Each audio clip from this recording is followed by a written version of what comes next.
Ngayon mga kapatid, tayo po ay makikinig ng mabuting balita. At ito po yung pang-apat na Amen, amen. paksa. At ang title nito, Brother Jude, Receiving God's gift po na ibabahagi ating kapatid. Brother Dennis Frias. Palakpakan ng Diyos, purihin muli si Lord ng malakas. Praise God. Hallelujah. Glory to God.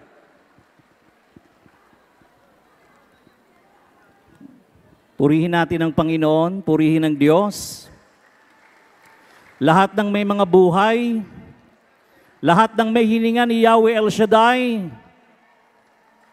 ang lahat ng may buhay ay magpuri sa Diyos. Ang lahat ng may buhay ay magpuri sa Diyos. Ang lahat ng may buhay magpuri sa Diyos.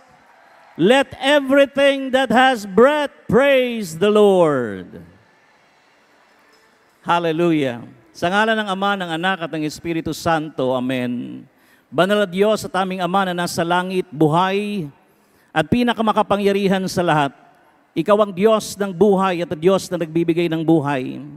Tulad mo nawa, Panginoon, ang iyong basbas at pagpapala sa pagpapatuloy, Panginoon, ng mga talakay. Samahan mo kami at patuloy na pagkalooban, Panginoon, ng liwanag, ng karunungan na gagabay sa aming buhay espiritual. Pinagkakatiwala po namin sa mga sandaling ito.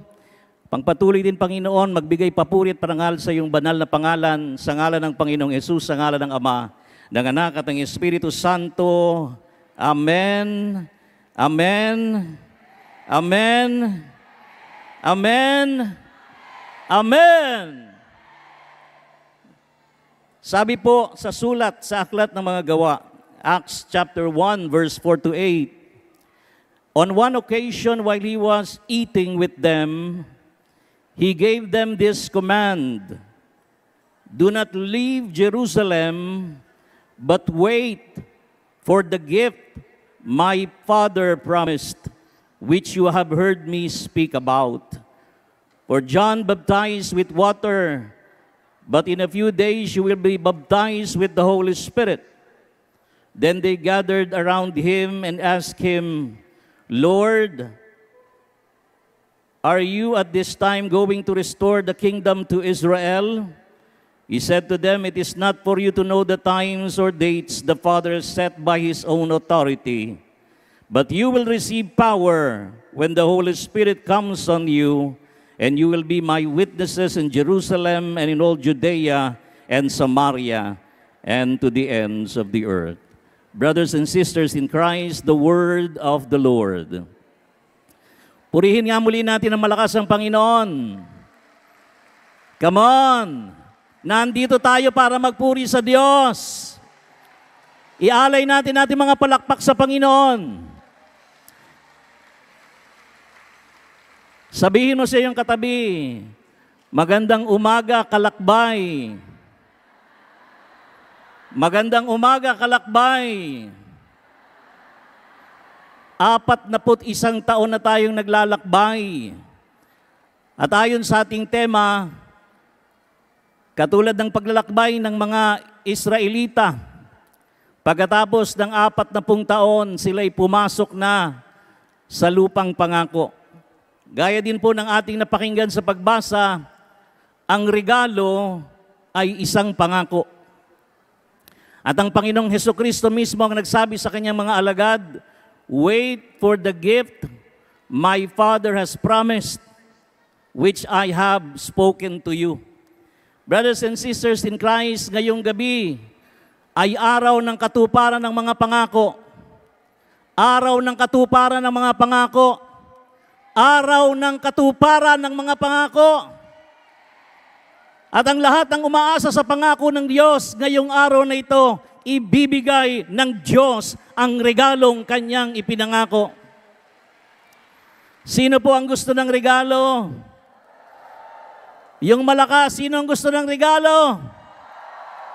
Naniniwala ba kayo na lahat tayo tatanggap ng regalong ipinangako ng Diyos? Purihin natin ng malakas ang Panginoon.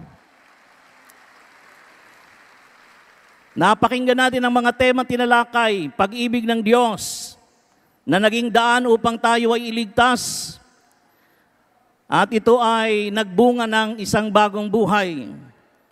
Buhay sa Espiritu. At ngayon naman ay tatalakayin natin, brothers and sisters in Christ, ang mga biyaya ng Espiritu ng Panginoon.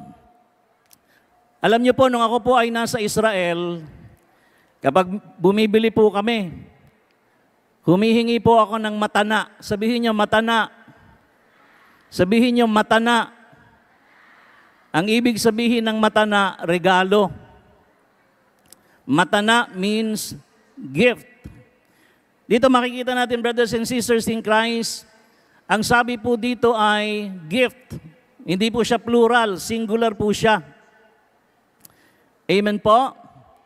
Sapagkat mayroon pong tinutukoy dito, alam niyo po, nang minsan, sinabi po sa amin ni Bishop Ted, ang ama daw ay nagmahal, ang anak ang minahal, at nang magtagpo ang pagmamahal ng ama sa anak at ng anak sa ama, ito ay,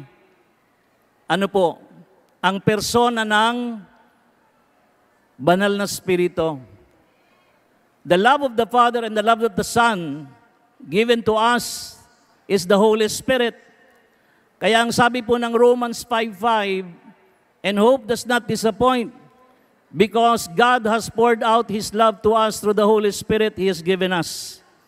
Ibinuhos po ng Diyos ang kanyang pag-ibig, ang pag-ibig ng Ama, ang pag-ibig ng Anak, ibinuhos sa pamamagitan ng banal na Espiritu na ibinigay sa atin. Purihin po ang Diyos. Purihin ang Panginoon. Alam niyo po, ang matana ay meron pong 4 na letra. The Hebrew word matana has 4 Hebrew letters. The first letter in the word matana is the letter mime. It means water. In John 7, Jesus speaks about the living water. Sabi niya, ang sino man sa inyong nauuhaw, lumapit sa akin at uminom. Ang tinutukoy po niya ay ang banal na Espiritu. Ang sumunod na 2 letra, brothers and sisters in Christ, ay tau at nan. Ang ibig sabihin ng tau ay tatak o tanda. At bilang mga Kristiyano, ang tatak at tanda natin ay ang krus. Ang ibig sabihin namang ng nan ay anak na tagapagmana. So yung una ay banal na Espiritu, ang pangalawa ay ang anak na nakabayubay sa krus, na biyaya ng Diyos. At ang huling letra ng matana ay hey. Sabihin nyo, hey. Sabihin nyo, hey. Ang ibig sabihin ng hey ay divine breath, banal na hininga. So kapag nakita po natin ang biyaya ng Diyos, ang regalo ng Diyos na ipinangako ay ang pagbubuhos ng kanyang banal na Espiritu, katulad ng pagsasabi ng Diyos sa sulat ni Propeta Joel sa 2:28, that on the last days I will pour out my Spirit on all flesh. At yan din ang pangako ni Jesus. Ang sabi ng Panginoong Jesus, kung hindi ako aalis, hindi ipagkakalob sa inyo ang banal na Espiritu, brothers and sisters in Christ. So ang matana ay ang banal na Espiritu, ang anak na nakabayubay sa krus at ang hininga ng Diyos. Kung tatanungin kayo mga minamahal na kapatid, ano sa palagay nyo ang pinaka-the best na regalo ngayon ng Diyos sa inyo? What is the best gift God has given you right now? Well, the basic and best gift, brothers and sisters in Christ, kasi ang sabi ng James, every good and perfect gift comes from above. No? Galing daw sa Ama, bumababa. Bumababa. The gift of life. The gift of life. Bakit po ba tayo may buhay? Bakit may buhay ang tao? Sapagkat mayroon siyang hininga. Pag walang hininga,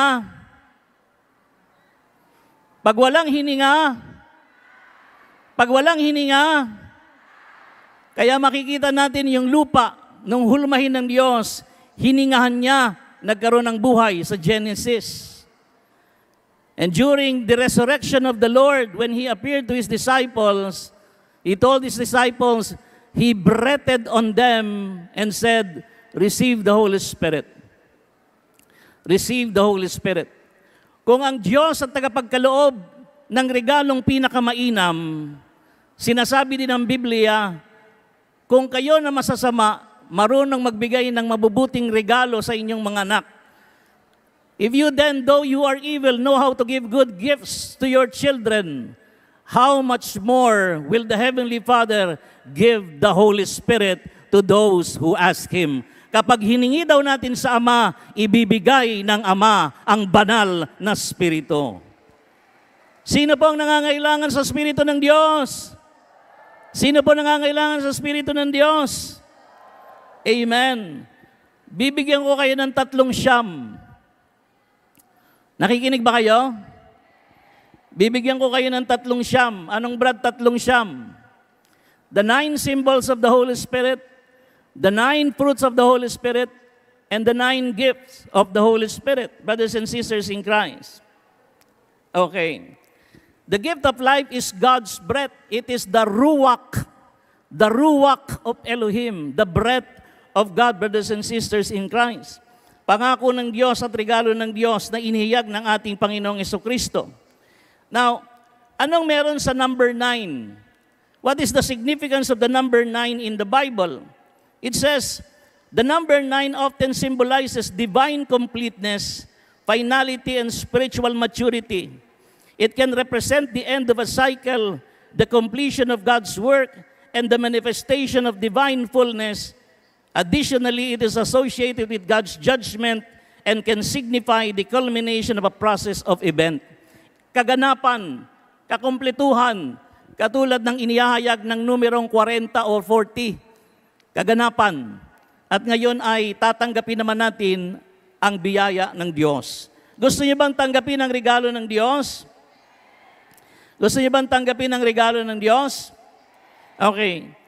The 9 symbols of the Holy Spirit, the first symbol is water. Sabihin niyo, water. Para saan ang water? Panlinis. Binigay sa atin ang Holy Spirit para tayo ay linisin. The second symbol is anointing with oil. Ang pagtatalaga ng Diyos. Tayo pong lahat ng dito ay itinalaga ng Diyos. Naniniwala po ba kayong itinalaga kayo ng Diyos? Pinahiran kayo ng kanyang banal na Espiritu? Third, the third symbol of the Holy Spirit is fire. Listen. Makinig. Everything that fire touches, change. Ang lahat ng dadarangin at dadaan sa apoy ay mababago. Kahit na po yan ay pilak, kahit na ginto, at kahit ano pa mang bagay na dadaanan ng apoy ay magbabago. Ang banal na Espiritu ay ipinagkaloob para baguhin ang tao. Amen po? Fourth symbol is cloud. Ang banal na Espiritu ay ulap. Para saan? Para ingatan ng tao sa init. Cloud represents protection. Iniingatan tayo ng Panginoon. Alam nyo kanina nung nagsisimula tayo, napakalakas ng buhos ng ulan. Napakalakas ng buhos ng ulan. At alam nyo, nung magpaparada na, panalangin namin sana po, Lord, pabuhusin mo na, para pag nagparada na, tila na. Pero tingnan nyo ang bayan ng Diyos. Matatag, umulan, umaraw, naririto pa rin, sapagkat mayroong Diyos, may presensya ng Diyos na nag-iingat. Also, brothers and sisters in Christ, the symbol of the Holy Spirit is light, liwanag, para ang mga tao ay makakita. Para ang mga bulag magkaroon ng paningin, magkaroon ng pananampalataya, at maunawaan ng kalooban ng Diyos. The sixth symbol of the Holy Spirit is seal, tatak, tanda. Seal represents ownership, pag-aari, pag-aari. Brothers and sisters in Christ, sino po dito ang pag-aari ni Yahweh El Shaddai? Taas ang kamay ng pag-aari ni Yahweh El Shaddai. Sumigaw ang pag-aari ni Yahweh El Shaddai. So kayo ay kay Yahweh. At kayo ay may tatak, at ang tatak ninyo ay ang banal na Espiritu. Also, the seventh symbol of the Holy Spirit is hands. Meron ba kayong mga kamay? Taas nga ang mga kamay. Iwagayway. Ang ibig sabihin ng kamay, gawa. Ano yung gawa? Sapagkat ang Diyos sa ating mga kalooban ay gumagawa sa pamamagitan ng banal na Espiritu. God is at work in you. God is at work in me. God is at work in us. And the eighth symbol of the Holy Spirit is finger. Meron ba kayong finger? Meron ba kayong finger? Ano ibig sabihin ng finger? Minsan si Jesus nagsulat sa lupa, sa buhangin. At sabi ng Biblia, ang banal na kasulatan daw ay isinulat ng daliri ng Diyos. The words of God is written by the finger of God. At sa sulat po ni San Pablo sa mga taga-Korinto, ang sabi po, the Bible or the Scriptures is not written with ink. Hindi po isinulat ang banal na kasulatan sa pamamagitan ng tinta.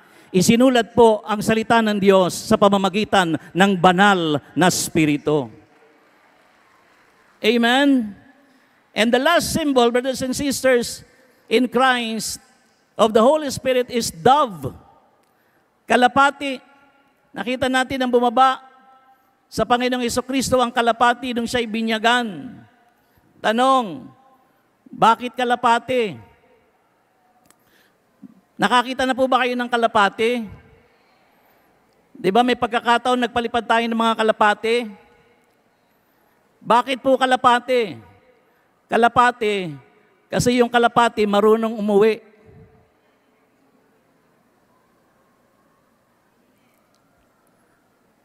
Yung kalapati marunong umuwi. Yung kalapati marunong umuwi. Yung kalapati marunong umuwi. Kaya nung nagpalipad si Noah, una ng uwak, hindi na bumalik. Naghanap ng laman. Kaya yung mga naghahanap ng laman, hindi na umuuwi. Pero yung may pananampalataya, tumanggap ng banal na Espiritu ng Panginoon, gagabayan ng banal na Espiritu para makauwi, para makabalik sa tahanan ni Yahweh El Shaddai. Purihin ang Diyos. Purihin ang Panginoon. Ang hina ng palakpak nyo. Para kay Yahweh ba yan? Papuri ba yan sa Diyos? Gabay ba ng Espiritu yan? Leading ba ng Holy Spirit yan? Lahat ng ibibigay natin sa Diyos, ibabalik ng Diyos, hustong takal, siksik, liglig at nag-uumapaw. Amen? The ninth symbol, the ninth fruit, ito po yung mga bunga naman sa Galatians 5:22 to 23. Ano yon? Pag-ibig. Ang taong nagtataglay ng Espiritu ng Diyos, marunong magmahal. Joy, may kagalakan. Peace, may kapayapaan. Patience, may katyagaan.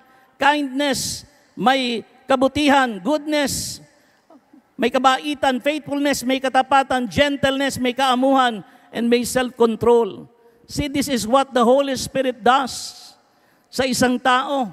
Nagbubunga siya ng bunga ng Espiritu sa buhay na ito. At binigyan din tayo, brothers and sisters in Christ, ng mga regalo ng banal na Espiritu. Karunungan, the gift of wisdom, the word of wisdom, kaalaman, pananampalataya, pagpapagaling, himala, kapahayagan o paghula, discerning of the spirits, speaking in tongues, and interpretation of tongues. Lahat po ng regalong ito ay ginagamit para sa ministeryo, para ang tao ay makapaglingkod sa Diyos. Amen? Ang tema pong ito ay inihahanda tayo para sa pagtanggap ng regalo. Handa na po ba kayong tumanggap ng regalo? Handa na po ba kayong tumanggap ng regalo? Alalahanin po natin na ang biyaya ng Diyos ay tinatanggap sa pamamagitan ng pananampalataya. Katulad din kapag ibinabato ng ating punong lingkod sa bandang dulo, yung biyaya, pag ibinato, ano yung ginagawa nyo? Kapag ibinato, ano ginagawa nyo? Kapag binato, anong ginagawa nyo? Meron ba kayong nasalo? yung taong may pananampalataya, mayroong biyaya na laging sinasalo. Kaya kinakailangan ng tao ay magbago ng isip. Sabi ng Acts chapter 2 verse 38, Peter replied, "Repent and be baptized every one of you in the name of Jesus Christ for the forgiveness of your sins, and you will receive the gift of the Holy Spirit." Kapatid, tumayo po tayong lahat. Let us stand up in the presence of the Almighty, the powerful God, El Shaddai, Elohim, makapangyarihang Diyos. At hayaan natin na ihanda tayo sa pagdaloy ng kanyang banal na presensya. Ang pangako ng Diyos minsan pang ibubuhos sa lahat ng sangkatauhan na nanampalataya sa Kanya. Sa lahat ng nauuhaw sa tubig ng buhay. God will give you life. God will give you life. God will give you life. Hallelujah. Hallelujah. Hallelujah. Let us enjoy the presence of the mighty God in this place. The presence of the Spirit of God. The Spirit of Jesus. Hallelujah. Bo Ruach Elohim Umalet Nafshi Hadre Kotano Keladim Rakbakano Kebetsim Anak numas minimot kalabo. Come, Holy Spirit, come and fill us now. For you are welcome in this place. Show your mercy and your grace. Come and fill us, Holy Spirit, come. Baruch haba, Baruch haba. Welcome, Spirit of God. Baruch haba, Baruch haba. Welcome, Spirit of God. Halina, banal na Espiritu, lukuban mo ngayon. Kami ngayo'y naririto sa mo awa at habag mo. Halina, banal na Espiritu. Halina, halina, halina, banal na Espiritu.